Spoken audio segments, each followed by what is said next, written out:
So today I really want to be talking around something I've been thinking a lot about, and this is around social media and oxytocin.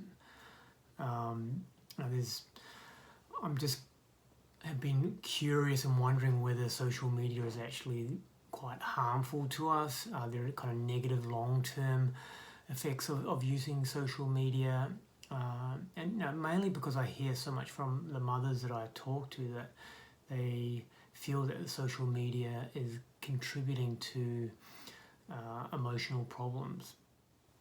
And I'm going to sort of really have a look at how oxytocin works and then what is known about social media, and just kind of give you my overview on that. So oxytocin is made in the brain, but we have receptors all over our body and our gut and in our sexual organs and our heart. They all have these oxytocin receptors. And oxytocin essentially is a brain chemical that is around trust, it's around connection, and it's around am I safe or not. And what's interesting is that the body's constantly producing a little bit of oxytocin.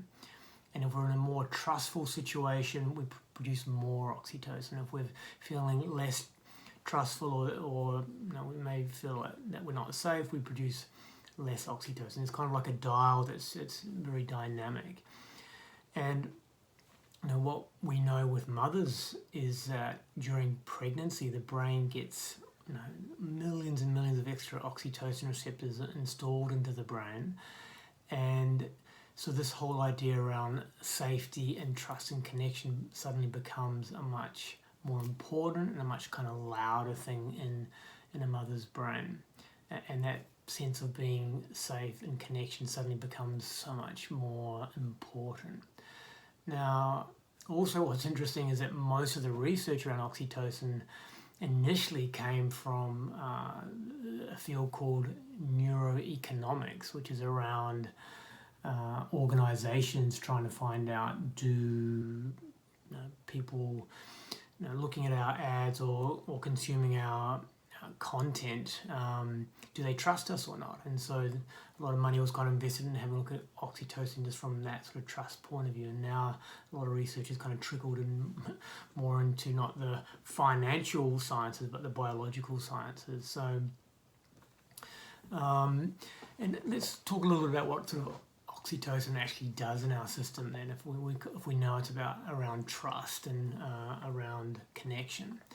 So it's a very important system for social behavior and for social motivation. How motivated are we to be social?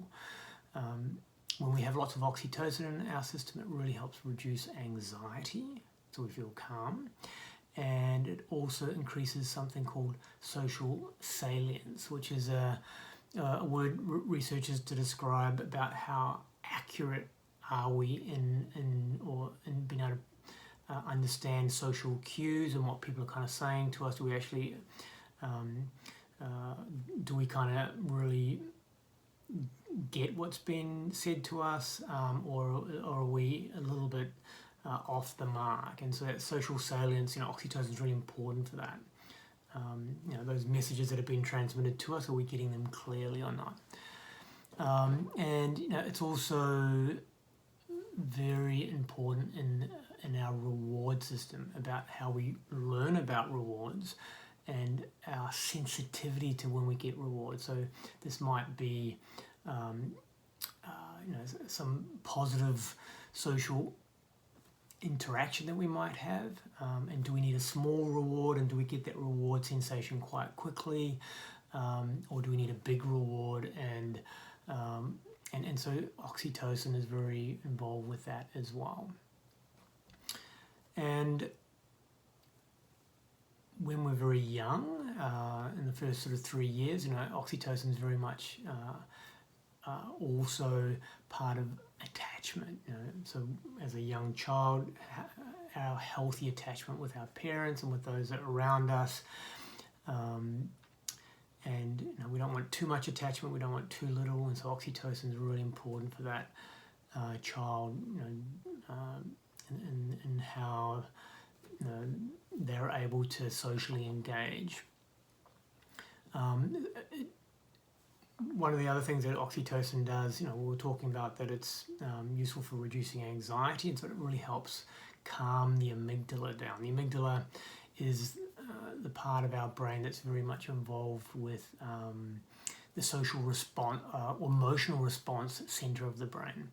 So those primary emotions, and we feel before we think, so those primary emotions, the amygdala then kind of informs the rest of the brain about happiness, sadness, fear.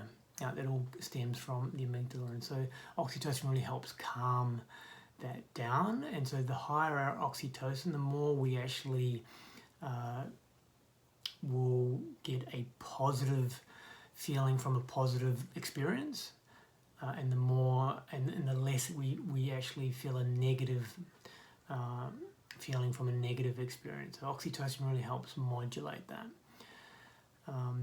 Another thing that's quite fascinating from a research point of view is that it's really involved with what they call anticipatory emotions. So this idea of what's coming ahead. The body's constantly trying to anticipate what's going, in terms of when we're going into social situations, around safety, around what's my role, and everything from being awkward within sort of social situations to feeling confident. This idea of anticipation, and so at its core, it's around, am I going to be approved or am I going to be rejected? And so oxytocin is really important about sort of moving in sort of social circles, and it very much influences our social choices. So who do we decide to spend time with? Who do we want to go out to that party or not? Oxytocin is very much associated with that, and obviously your social choices end up having major implications on the direction of your life. And a lot of the research that's been done is that they actually give subjects oxytocin and to see if they improve or they get worse at certain tasks or tests. And there seems to be a lot done around compassion and oxytocin, and so they've done research where they've given people oxytocin and then observed how they deal with someone else experiencing pain, as an example. And so a person who has more oxytocin, they have less electricity in their own pain part of the brain, and they're much more able to assist someone else who's in pain. So that is what really compassion is around, is that idea that we can sit with someone else's pain, but we don't become their pain or get really wrapped up in it. So oxytocin's got some very core social connection things at play. A few other interesting things around oxytocin with what the researchers have sort of looked at. One, the more oxytocin we have, the more we actually remember our negative experiences, which may seem a little bit paradoxical, but if we can, the way I'm interpreting that is that it's with lots of oxytocin, we can forgive, but we don't forget. And obviously, remembering negative experiences is important, but we want to avoid them. But having lots of oxytocin around also really improves something called empathic accuracy. And we sort of mentioned that before, but this idea of when I'm trying to read a social cue, or I'm trying to judge the tone of their voice or their body language, how accurate am I? And so oxytocin is super important in that. So what happens when oxytocin isn't working properly? So when people have low levels of oxytocin in their system, the flow-on effects can be pretty massive. It can really affect empathy. And when we have poor empathy. We find it very hard to be grateful about things. We find it very hard to have compassion. Our ability to be able to experience reward gets changed. It's what researchers call reward deficiency. And our ability to be competent in social situations gets really impaired. A lot of this has got me really thinking around, is social media bad for us? Because if it's somehow related with oxytocin, those kind of things, does it affect how our brains develop? These are all not only sort of important in the short term, but have some very massive long-term sort of implications. So, diving into the research, we're just going to go some statistics. And social media and screen use is obviously super prevalent in the 21st century. I've got a few stats from the United Kingdom and from Australia. 78% of people in the United Kingdom use social media. 72% of adults in Australia use social media. 90 to 95% of young adults have a smartphone, and adults are checking their phone on average every 12 minutes, so regularly coming back to that. And then there are 1 in 5 adults are considered super users, where they're online more than 40 hours per week. Australians, on average, with their social media use, 1.5 to 1.75 hours per day, and that's slowly increasing over time. And I've heard so many things around about what the negative effects of social media use are, that it can blunt dopamine, we get less pleasure, it increases anxiety, those kind of things. And the research is showing that it's not as harmful as we would sort of think. There are some very specific risks, and then there are potentially sort of some benefits as well. So let's talk about some of those. So one of the things I heard early on was around the Google effect, that if we can search for something that we're not going to bother to remembering it. And so everyone was saying, it's really affecting our ability to be able to remember things. And the research actually shows, no, actually using the internet probably improves our memory slightly compared to those people who don't sort of use the internet. So it doesn't impair our memory. So that was quite an interesting thing to sort of look into. In terms of when they look at different types of screen use, social media seems to be healthier for us than general internet use, than watching TV and gaming. It's only a slight improvement, but it's definitely not a more negative influence it has on us. One of the things that is quite clear from a negative point of view is this idea of someone who's a lurker versus someone who's a participator. So a social media lurker is someone who is essentially just passively scrolling through their social media, but they're not engaging, they're not commenting, they're not putting likes, dislikes, those kind of things. They're kind of almost in an invisible mode. And people who are lurking tend to have much more negative social effects, both with their mood and with their how they're reporting the quality of their life is, as opposed to those people who are really participating. Now, this could be chicken and the egg. So it could be that people who are already prone to feeling depressed or isolated tend not to engage, and they tend just to scroll. But it's interesting that the research is quite clear on this. And where I've come to with this topic is that I think social media doesn't change who you are, but it really enhances your strengths and your weaknesses. So it's around sort of judicious and healthy use. The one part around social media that I'm particularly concerned about, however, is when your brain is developing. Once it's kind of developed or in a static state, social media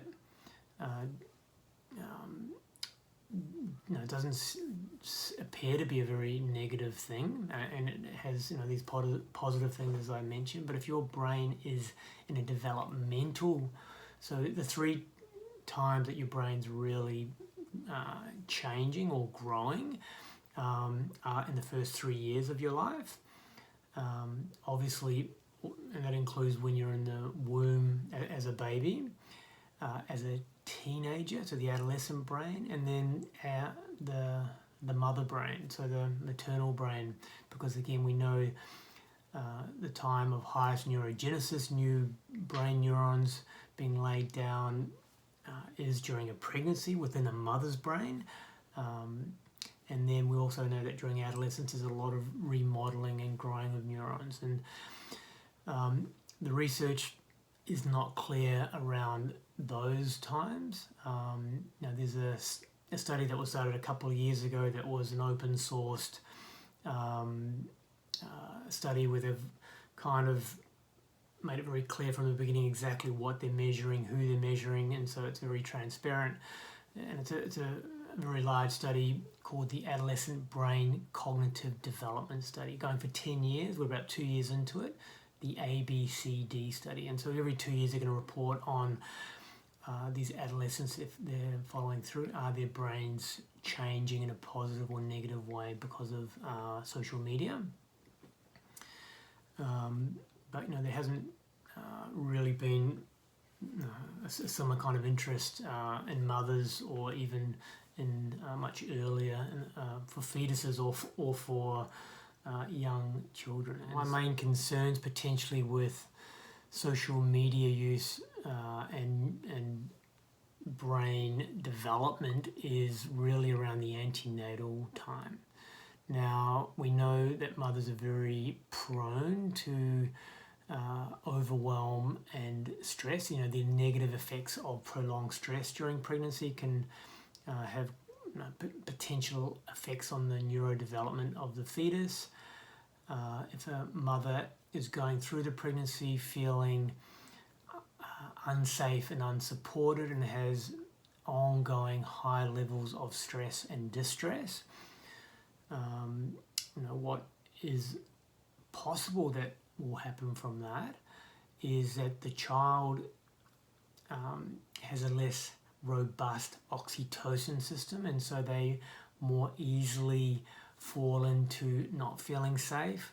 They are less trusting and have possibly have less healthy attachment in that sort of early time. And so for me, what I'm really recommending, not because there's much science to sort of say this, but there's just quite a lot of logic that might sort of support this idea that we have to be really careful about how we treat our pregnant mothers. We need to support them as much as possible, really help manage their stress, and provide a lot of safety and reassurance essentially around that critical time. And so social media really sort of fits into that in terms of, I would say, trying to reduce very negative social media during that time, during pregnancy and that early sort of postnatal time, just to really help promote safety during this sort of critical time. And then the child gets that oxytocin software download, and so that the child can really be more able to flourish in those first few years. And the other thing that's really come up for me around this is that there are different types of social media, and so there's a social media of connection, and that's with our family and our inner circle of friends, and that's a very, very different thing to the social media for information. And we almost probably should be calling them different things or using different platforms for that. So the social media for connection seems to be very useful and very healthy and all the research around that shows that it's a really sort of good thing to be doing, whereas it's not so clear from just the information side from social media, whether that's a good thing or not. And then it's about how we sort of consume things. So so it's a big topic. I'm fascinated with oxytocin and how it can almost program our experience of the world, and we can potentially really set our children on a healthy trajectory by really supporting mothers in pregnancy with those themes around optimizing oxytocin, safety, and trust.